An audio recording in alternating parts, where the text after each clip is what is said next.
Hey guys, welcome back to my YouTube channel GDS corner. तो मैंने जैसे कि मेरा जो सेकंड डॉक्यूमेंट वेरिफिकेशन का जो इंटीमेशन लेटर आने के बाद क्या एक्सपीरियंस होता है इसके लिए जो वीडियो बनाई थी, तो मुझे लगा कि ये वीडियो भी आपके लिए बहुत इंपॉर्टेंट और हेल्पफुल रहेगी, क्योंकि इसमें मेरा जो मेडिकल का जो पूरा एक्सपीरियंस है ये इसमें मैं शेयर करने वाली हूँ। वहाँ पर जाके आपको क्या क्या करवाना पड़ता है, क्या क्या मेडिकल सर्टिफिकेट बनाने के लिए क्या पूरी प्रोसेस है, मैं आपको इस वीडियो में बताने वाली हूँ। तो इस वीडियो को बिना स्किप करे देखिए, क्योंकि ये वीडियो आपके लिए बहुत इंपॉर्टेंट है। इसमें मैंने सारे पॉइंट्स कवर किए हैं। तो इस वीडियो को भी लाइक कर दीजिएगा, मेरे चैनल को भी सब्सक्राइब कर दीजिएगा। तो आज का वीडियो स्टार्ट करती हूँ। तो जैसे कि आप सेकंड वेरिफिकेशन के लिए अपने जो आपको जो मेल आया है उस डिवीज़न में गए होंगे, तब आपको मेडिकल सर्टिफिकेट एक अलग से दी होती है। उसमें 2 पेजेस होते हैं, जहाँ पे फर्स्ट पेज और सेकंड पेज होता है। उसमें क्या क्या होता है, कैसे कैसे प्रोसेस होता है, ये सब आपको मैं बताऊँगी। जो मेडिकल सर्टिफिकेट है वो बनवा लिया है मैंने, लेकिन मैं ये वीडियो बनाना चाहती थी, इसलिए मैंने उस डॉक्यूमेंट्स की जो जेरॉक्स कॉपीज़ है वो निकाल लिए थे, ताकि मैं इस वीडियो में आपको सारी चीज़ें बता सकूँ और आपको वो जो डॉक्यूमेंट्स उसमें क्या क्या होता है ये भी दिखा सकूँ। तो अब मैं आपको अपने मोबाइल स्क्रीन पर दिखाती हूँ कि मैंने वहाँ पे जाके क्या क्या प्रोसेस की है। तो वीडियो को बिना स्किप करे पूरा देखिएगा और पसंद आई तो लाइक भी कर दीजिएगा। तो स्क्रीन पर आपको दिख ही रहा होगा कि जो मैं जब वहाँ पे अपने डिवीज़न में गई थी, तब मुझे क्या क्या मतलब 2 जो पेजेस का होता है वो दिया था। तो ये 2 पेजेस का है, मैं आपको दिखाती हूँ इसमें क्या क्या है।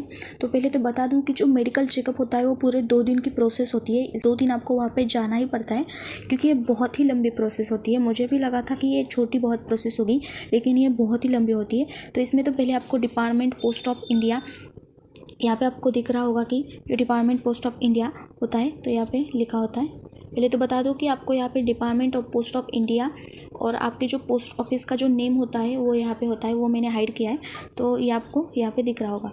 तो ये पूरा जो है वो लेटर है, यहाँ पे टू द सिविल सर्जन, आपका नेम किस स्टेट पर मेंशन हुआ था, ये सारी चीज़ें आपको यहाँ पे दिख रही होगी। तो ये तो पहले यहाँ पे कुछ इतना मतलब इम्पोर्टेंट नहीं है, ये सब लेटर के फॉर्मेट में लिखा पड़ता है। इसका मैं मतलब आपको बता देती हूँ। इसमें लिखा है कि आपका जो मतलब जो कैंडिडेट इसमें सिलेक्ट हुआ है, इसके लिए मेडिकल चेकअप है, और ये मेडिकल चेकअप किसके लिए है, तो यहाँ पे उनका जो एड्रेस मतलब सब्जेक्ट के तौर पर वहाँ पे उन्होंने लिखा है।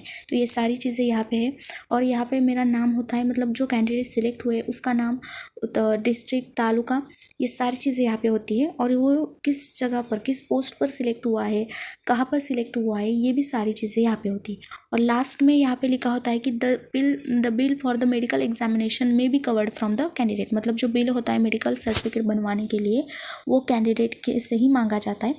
तो ये तो सिविल हॉस्पिटल से होता है, तो इसके लिए इतना ज़्यादा खर्चा नहीं होता है। मैंने जहाँ पे किया है इतना ज़्यादा खर्चा नहीं होता है, तो इसके लिए आपको घबराने की कोई भी ज़रूरत नहीं है। और यहाँ पे जो make of identity marks of the identification of the candidates are given below, तो ये जो मार्क्स होते हैं ये सिर्फ आपको यहाँ पे height, then colour of eyes, ये सारी चीज़ें आपको यहाँ पे बतानी होती है। और पर्सनल मार्क्स मतलब कहाँ पे आपको तिल है क्या, ये सारी चीज़ें आपको यहाँ पे 1 और 2 मतलब 2 चीज़ें, 2 कोई भी मार्क्स आपको यहाँ पे लिखने होते हैं। तो यहाँ पे आपकी जो कैंडिडेट्स की सिग्नेचर होती है, और यहाँ पे जिस डिवीज़न पे आपको उन्होंने दिया है उनकी सिग्नेचर होती है। तो ये तो पहला पेज हो गया। अब सेकंड पेज पे आपको हेल्थ सर्टिफिकेट बनवाना पड़ता है। तो हेल्थ सर्टिफिकेट बनवाने के लिए क्या क्या करना पड़ता है अब मैं आपको दिखा देती हूँ। तो ये सिविल सर्जन की पूरी जो मेडिकल एग्जामिनेशन फॉर्म होता है, यहाँ पे आपको आपका जो ऑफिस नेम वो लिखते हैं, आपको सिर्फ उन्हें बताना पड़ता है कि किस पोस्ट पर आप सिलेक्ट हुए हो, किस पोस्ट पर है। देन जो ओपीडी नंबर्स होते हैं वो भी वहाँ पे खुद लिखते हैं, और डेट यहाँ पे मेंशन करने के लिए वो खुद डाल देते हैं। अब आपको जो चीज़ें डालनी है वो होता है कि आपका नेम, एज, हाइट, वेट, ये सारी चीज़ें यहाँ पे दिख रही होगी जो पहले जो, ये सारी चीज़ें आपको यहाँ पे खुद डालनी पड़ती। देन आपका जो एग्जामिनेशन होता है वो स्टार्ट होता है। पहले तो बता दूँ ये सारी चीज़ें यहाँ पे लिखी है, लेकिन जो टिक मार्क की है वही आपको करनी पड़ती है। तो पहले तो स्किन की आपको करवानी पड़ती है, और जो सारी चीज़ें होती है वो आपको करने के लिए जो ओपीडीज़ के नंबर होते हैं वो यहाँ पे मेंशन होते हैं। जैसे कि स्किन के लिए यहाँ पे 55 है, ईयर नोज़ के लिए आपको 34 दिख रहा है। तो ये सारी चीज़ें यहाँ पे मेंशन की होती है। आपको सिर्फ वहाँ पे जाके ये सर्टिफिकेट दिखाना पड़ता है, और आपका जो चेकअप होता है वो होता है। तो अब बात करते हैं कि कौन कौन से चेकअप होते हैं। तो पहले तो जो स्किन का चेकअप होता है, मेरा नॉर्मल था इसलिए उन्होंने NAD लिखा है, मतलब ये सारी चीज़ें नॉर्मल है। देन आपका जो होता है वो ईयर, नोज एंड थोराइड का चेकअप होता है। देन आपका जो पल्स रेट और हार्ट रेट, ब्लड प्रेशर कितना है, ये सारी चीज़ें यहाँ पे वो खुद मेंशन कर देते हैं। देन आपको जो होता है वो ऑप्थेल्मोलॉजी डिपार्टमेंट, मतलब आपको जो आपके आइज़ का जो चेकअप होता है वो होता है। उसमें आपको कुछ नहीं, सिर्फ मतलब एक आँख से अगर लेफ्ट आइज से आप देखते हो तो आपको राइट आइज़ जो है क्लोज करनी पड़ती है, और वो चीज़ें वहाँ पे उन्होंने रखी होती है, वो सिर्फ पढ़नी होती है, आप पढ़ेंगे। देन आपको जो दोनों आइज़ का चेकअप होता है, तो ये सारी चीज़ें यहाँ पे मेंशन होती है। विदाउट ग्लास, विद ग्लास यहाँ पे उन्होंने खुद लिखा है। तो मुझे ग्लास नहीं है, तो विदाउट ग्लास से मेरा आएगा। लेफ्ट आइज़ का कितना होता है, राइट आइज़ का कितना होता है, यहाँ पे उन्होंने खुद मेंशन किया होता है।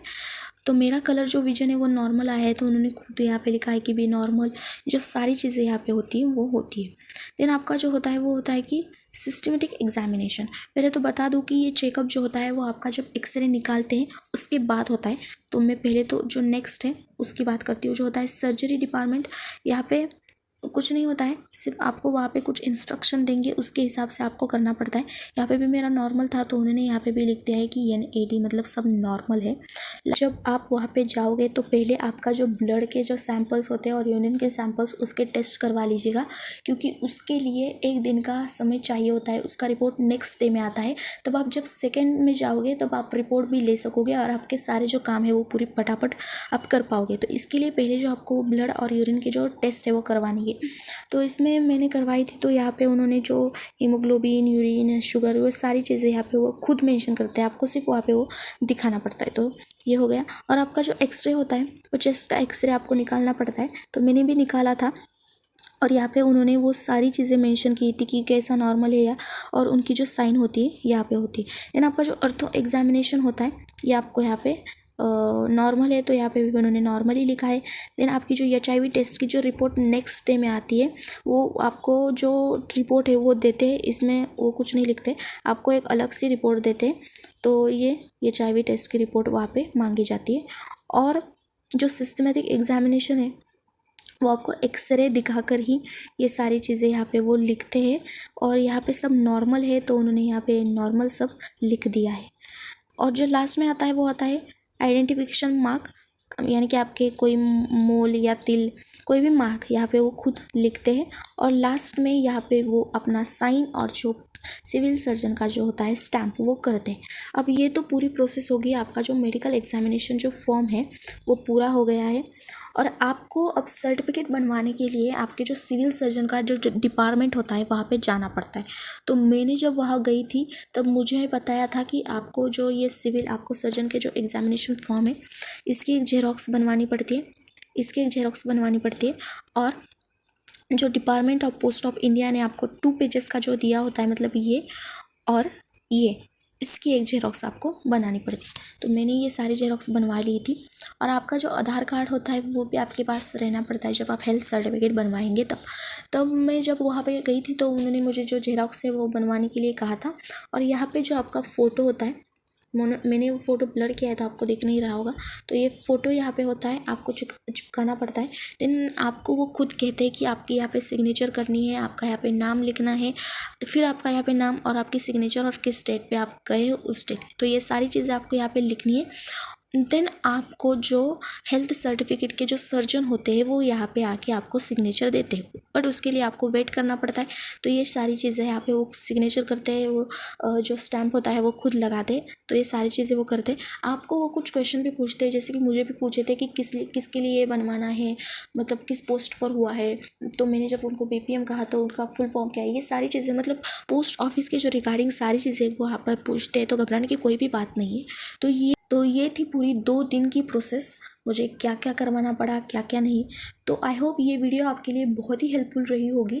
और अगर ये वीडियो आपको पसंद आई हो तो इस वीडियो को लाइक कर दीजिएगा, शेयर कर दीजिएगा और मेरे चैनल को सब्सक्राइब कर दीजिएगा। और कोई भी कमेंट या कोई भी क्वेश्चन हो तो मुझे कमेंट सेक्शन में बताइएगा, मैं उसका जो पूरा आंसर है वो देने की कोशिश करूँगी। और अगर मुझे ज़रूरत पड़ी तो इसके लिए एक अलग सा वीडियो बनाऊँगी नेक्स्ट वीडियो में। तब तक के लिए stay tuned, stay updated. Thank you so much.